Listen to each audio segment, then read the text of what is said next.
Hello, and welcome to episode 18 of the Work Skills Foundation Better Together podcast series. I'm Julie Smith, the Development Director, and I am here with my lovely co-host, Stacey Anderson. Thank you, Julie. Yes, I'm Stacey Anderson. I'm a foundation board member and the development chair and a huge supporter and cheerleader for Work Skills. Thank you. I can't believe this is episode 18. 18. What a journey. What a journey. What a story to tell, too. I feel like, this podcast has been so wonderful for so many reasons, but probably my favorite is seeing all the different facets of the Work Skills Corporation and kind of telling the community about how anyone can be empowered through work skills, but specifically some individuals who never thought they could be empowered. Right. And, as the foundation, we provide the financial support so the corporation can continue to provide the services and programs that they do. And what I'd like us to talk about today is Artisan Corner, because it's a community-facing program more so than most of the other things that we do, like the home care, the residential, the production. But people in the community know, or at least they should know, about Artisan Corner. Yeah, you're exactly right. That's the program that the community, I think, interacts the most with. And for anyone who doesn't know, even though we talk about it all the time, Artisan Corner is this amazing program where these individuals with disabilities make beautiful art, beautiful jewelry, handcrafted. It's a living and breathing Etsy store, in my opinion. When you purchase it, they become compensated for that jewelry and art. And so they are working artists who are paid for their items that they create. And I think it's such a perfect time to talk about it for two reasons. One, the need is exploding because the program works. Mm-hmm. And it is so, so important and vital to our community. And two, if you couldn't tell or you're just listening, I'm wearing a candy cane sweater because we're coming up on the holiday season, and what a great gift idea to get that person who has everything than a piece of Artisan Corner art. Right. And I get them something, right? Yeah. So it's funny you mention that because I was there yesterday, and we have so many artisans now. A week ago, we had 55. And as of this week, we have 68. Holy moly. Yes, that's what I said. Where are you putting these people? Well, that's the thing. So not only do we have 68 artisans currently, but 13 of them are brand new. So not only do we have an increase in artists, we have 13 who are new, and we have 7 who have increased either the hours they're there or the days that they're there. That's amazing. Do you know what is causing or spurring this increase? I would like to think it's because people are hearing about the program. People are seeing participants who had no idea that they had this creative bent in them. And Michelle, who runs the program, is so good at drawing it out of them. So Michelle and the volunteers work one-on-one with the artists and let them try the different mediums. Oh, let's try painting. Let's try beading. Let's try doing some ceramics. But when I was there yesterday, there's all that going on. They are making so many ornaments, and they are so stinking cute. They are very, very inexpensive, and they're beautiful. There are snowmen. There are gift tags. There are reindeer. There are so many cute things. And Take my money, my goodness. We would be happy to as a nonprofit. Of course we would. Oh yeah, I'm a regular in that boutique. But it's so much fun because there are people in the program who can work pretty independently, and there are also folks who really need the one-on-one support. Not that they can't do it, but when they have that support, they are turning out the ornaments that look just as nice as the folks who are doing them independently. They just need a little extra oomph. Not unlike anything else that we've talked about in regards to work skills and creating a successful working environment for individuals with disabilities. We're talking about accommodation. And so the more that we can accommodate the needs of these individuals, whether it is, hey, I want to work independently, I just want some space, or I need a very skilled staff member to come and help with these things that I'm doing, Work Skills is providing it. And at the end, everyone is successful, which I think is incredible. I would say, one thing that I've heard quite a bit about this program is that it is creating confidence in individuals. Mm-hmm. So not only are they on the production floor putting together pieces for the clients that we work with, but then they get to go into the art room and learn that they have other skills too. Like you said, it's kind of drawn out of them and it becomes a passion for them. So these individuals, I think, again, since working with Work Skills, I've realized how much some of us can take things for granted. Yes. Like the ability to have passions and hobbies and skills and all of those sorts of things, when so many individuals that we work with were never necessarily given the chance to have and find those passions. Michelle and her team are drawing those passions out. Mm-hmm. I know, and I'm sorry for kind of going on and on here, but earlier this year we spoke with a wonderful woman. She spoke at the WOW meeting in April. Yes, she was talking about how she had a traumatic brain injury, and she went through just an enormous amount of hardship trying to reclaim her personality and her life and find out what life is like now with this incredible new, injury that is keeping her from doing things the way she's always done them. And she found herself in art. And that program was our program. And she is so talented and beautiful. And she kept saying, before the injury, I could do this, this, and this. I was up for all these scholarships, and then it just went away.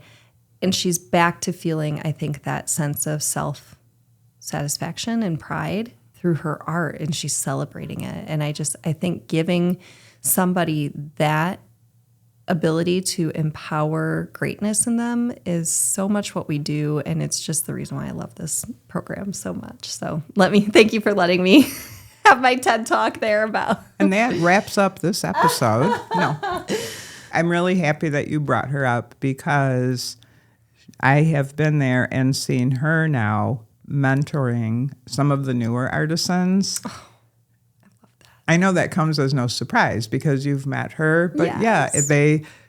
She's young, but it's like she's kind of a mama bear kind of person, and she is so giving and so very talented, and she's just a little ray of sunshine anytime she's in the room.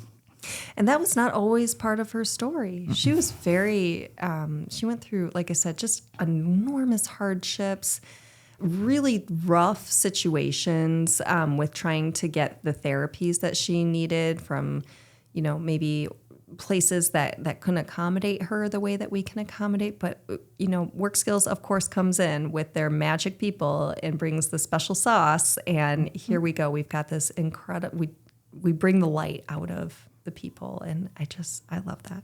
Well, and she now has a place to live. And she's in our residential program, and it's a supportive program.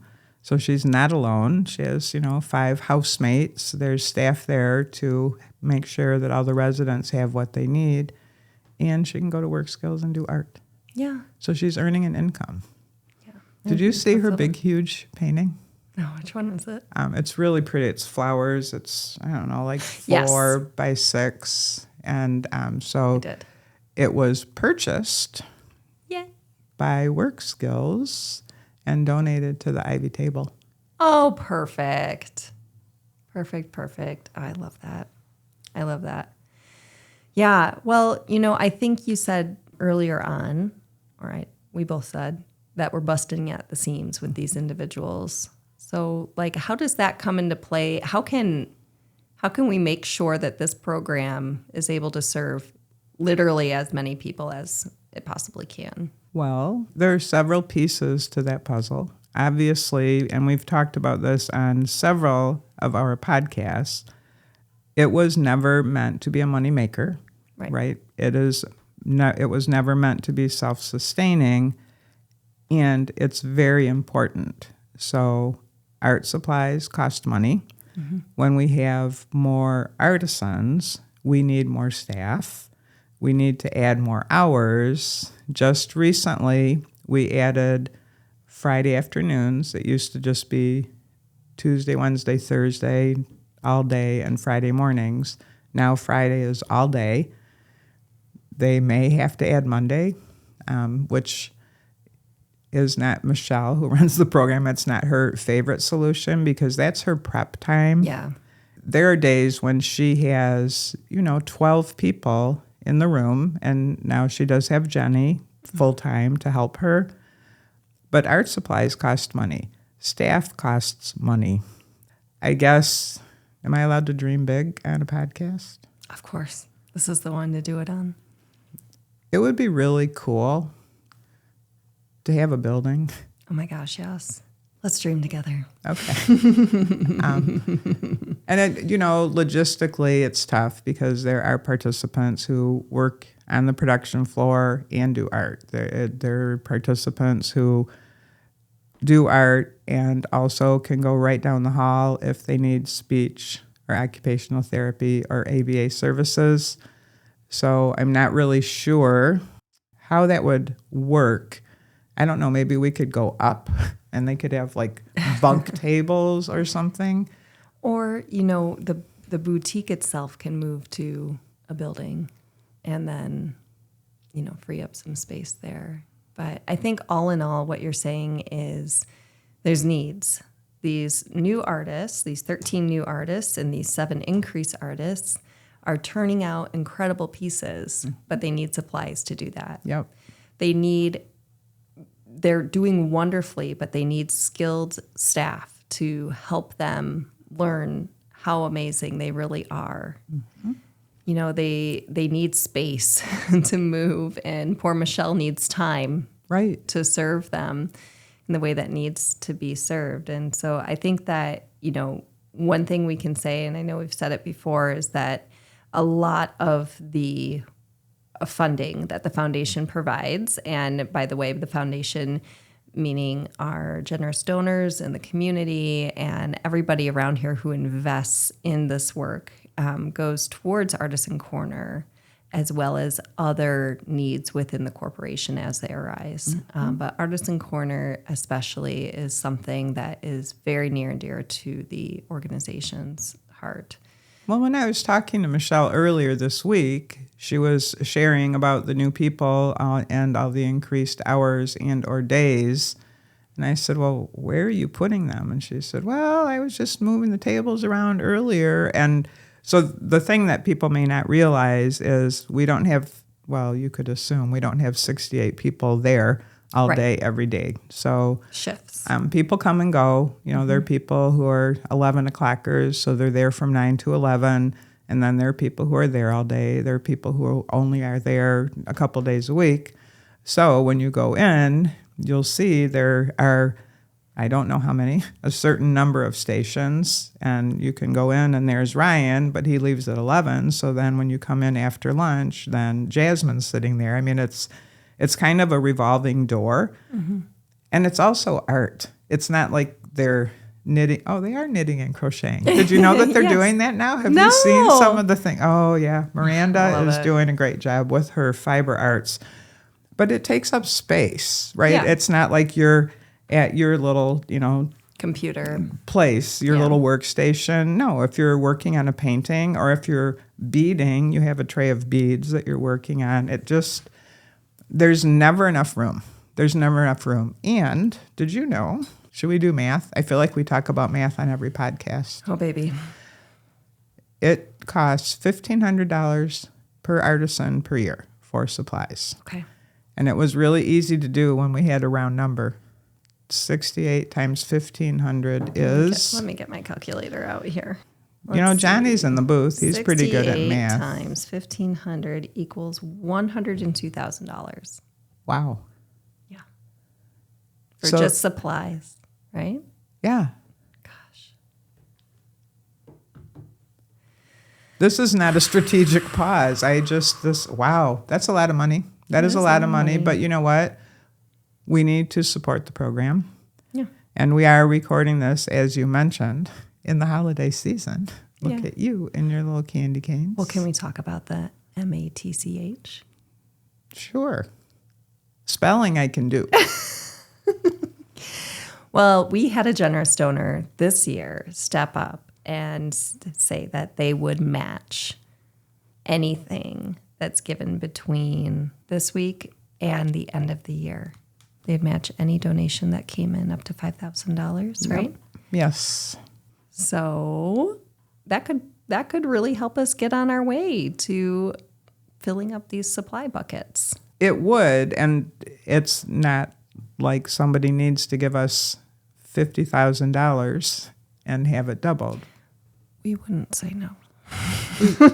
We wouldn't, but I don't think the match at this point goes that far. However, if someone were to give us a $20 donation, that's $40. Mm-hmm. Like this math I can do. Yeah. If somebody makes a $100 gift, that's $200. I mean, it's super easy and makes a huge difference. It has impact. It totally does. It totally does. And it's a great way to pay it forward this year, especially. Mm-hmm.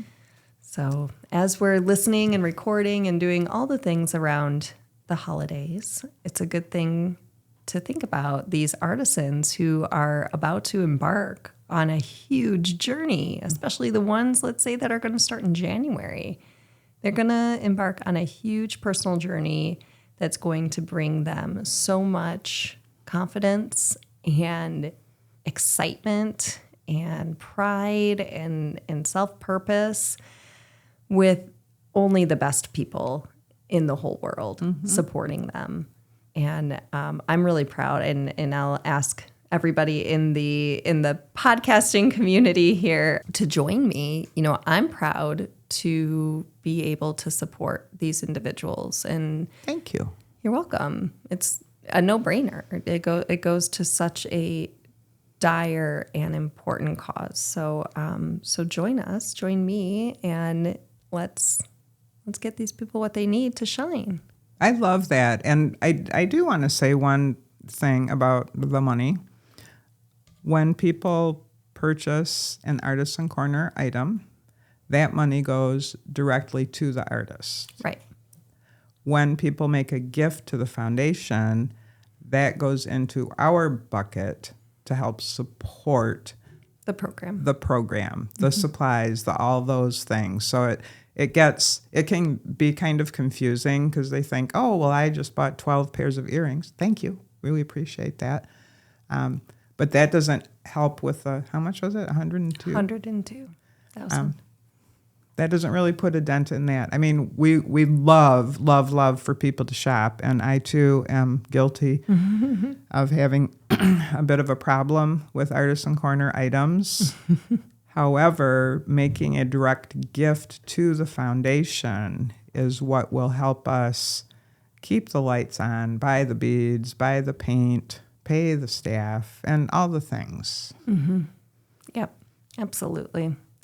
So if you've never been to Artisan Corner, it is located at the Summit Street location of the Work Skills Corporation at the headquarters. Mm-hmm. What's the address? 100 Summit Street. 100 Summit Street. It is a wonderful, wonderful boutique, but more importantly, if you're there, you can easily get a tour to go back and see the artists in action, which I highly encourage anyone to do. There are also volunteer opportunities within the program. And so if you are interested in learning how you can volunteer and support that way, absolutely. That's a huge, huge gift to the organization too. And you don't have to be artistic. You know, some people think, well, I can't paint, I can't draw. You know what? It doesn't matter because... Can you pick up? Can you wash the brushes? Oh, obviously you volunteered with us. Thank you. But you may know your colors. So if someone needs some more teal paint, you could probably provide that. Or if someone needs someone to walk with them to the restroom or to the lunchroom at lunchtime, you could probably do that. So it's not like you have to be Van Gogh. Right.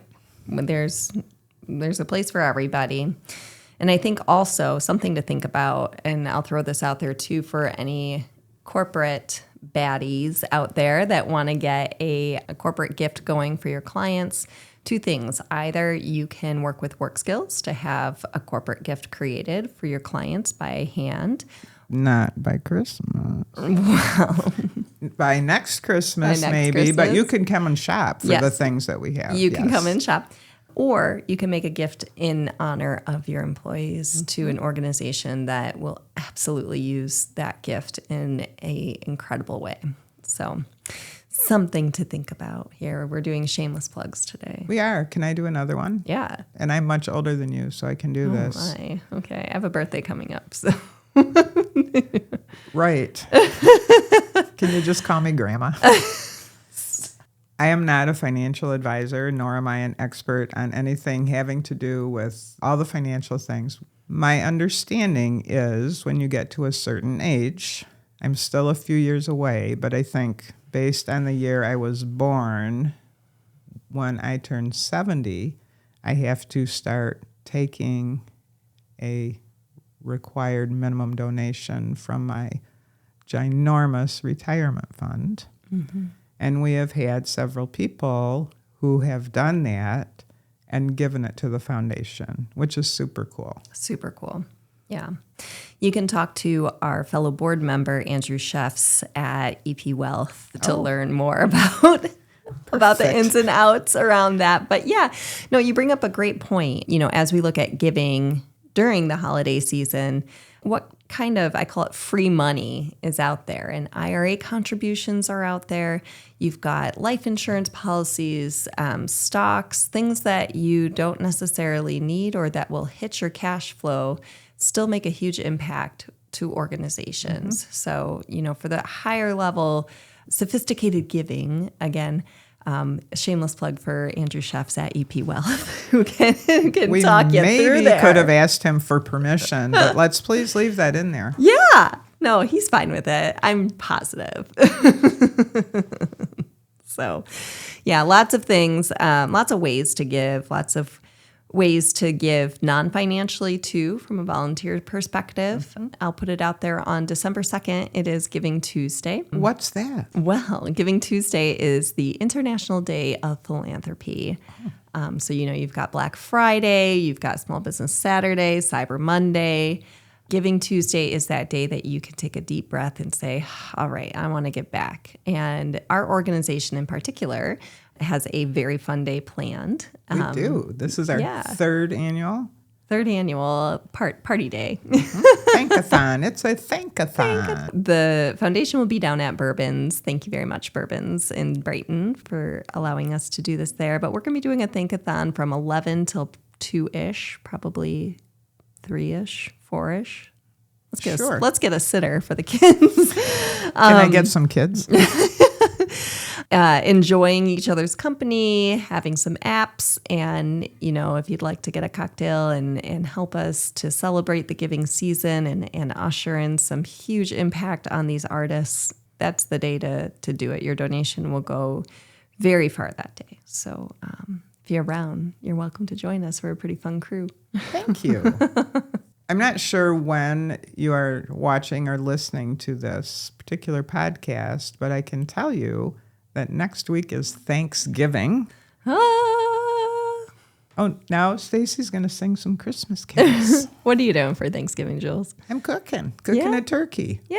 Isn't that original? No, I think it's great. Yeah, I'm having some people over, family, friends. Yeah, not a big crowd because I don't have a big house. That works. And you? I'm also cooking. I'm hosting. What? Yeah. So I'm cooking a turkey and small group because my husband is a huge Lions fan and my family is a huge Packers fan. They play each other that day, but my husband is going to the game with my son. So it'll be me and my parents. Nice. Yeah. And my daughter. I'm sorry. Sorry, Mary. All right, Mary. Mary Elizabeth. So yeah, we're cooking and giving thanks. I give thanks daily. I seriously do for everything. And you know what? One of the things I am thankful for, this is going to be really mushy. It's not really. I'm thankful for Work Skills. Just for the difference we make in people's lives. And the fact that as the development director for the foundation, I get to tell people our story, and that has resulted in folks getting services who maybe didn't know what it is that we do. It's resulted in people volunteering. It's resulted in people joining the crew and working at Work Skills. It makes me happy. That's good. You're very good at telling the story. Very good at telling stories. All right. Well, I think that we have much to be thankful for, and we're thankful for you, Julie, for allowing us to do this. And so with that, we wanted to take a moment and say happy Thanksgiving to everyone out there. And happy Giving Tuesday. We'll see you on the 2nd. Perfect. Thank you. Thank you. Please tell all your friends about this podcast. Share it far and wide so that other people will find out about Work Skills and figure out how they fit in. Bye-bye. Bye-bye.